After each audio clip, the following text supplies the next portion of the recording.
అందరికీ నా హృదయపూర్వక నమస్కారాలు తెలియజేసుకుంటూ ఒక బృహత్తర కార్యక్రమం జరుగుతుంది. ఈ రోజు ఎప్పుడూ జరగాలి, కొంచెం లేట్ అయినా కూడా మనందరికీ ఒక శుభ పరిణామం.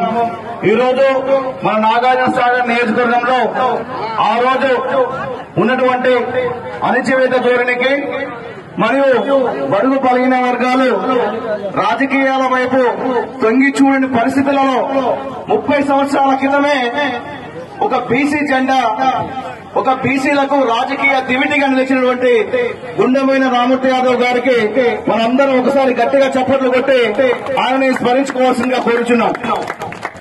అదేవిధంగా మాలాంటి ఎంతో మంది యువత ఆ రోజు ఆయన గారు ఎమ్మెల్యేగా కంటెస్ట్ చేసిన తర్వాత ఎంతో మందిని ఆయన గెలుపు కోసం ఆయన ఫోటో మా గుండెల పైన మా జోబులకు తగిలించుకుని ఆయన గెలుపు కోసం గోడల మీద పోస్టర్లు వేసి ఆ రోజు మేము రాజకీయ చైతన్యాన్ని ఆయన ద్వారా సంపాదించుకున్నాం.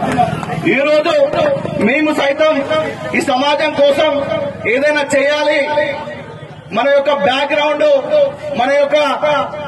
మన వైపున ఎంత రాజకీయ శక్తులు లేకున్నా కూడా నీ నమ్మకం, నీ బలం, నీ తెలివి ఇవే నీకు ఆయుధాలుగా చెప్పినటువంటి రామూర్తి యాదవ్ గారి స్ఫూర్తితోటి ఈ రోజు మేమందరం కూడా యువత అంతా కూడా ముందుకెళ్లడం జరుగుతుంది. అదేవిధంగా ఆయన యొక్క స్ఫూర్తికి మనం ఎన్నడూ ఫ్లెక్సీలలో ఒక పోస్టరు, వర్ధంతికి జయంతికి ఒక మాలేస్తే ఆయన యొక్క ఆత్మ శాంతించదు. ప్రతి బడుగు బలహీన వర్గాల బిడ్డ చైతన్యం వైపు ముందుకెళ్లాలి.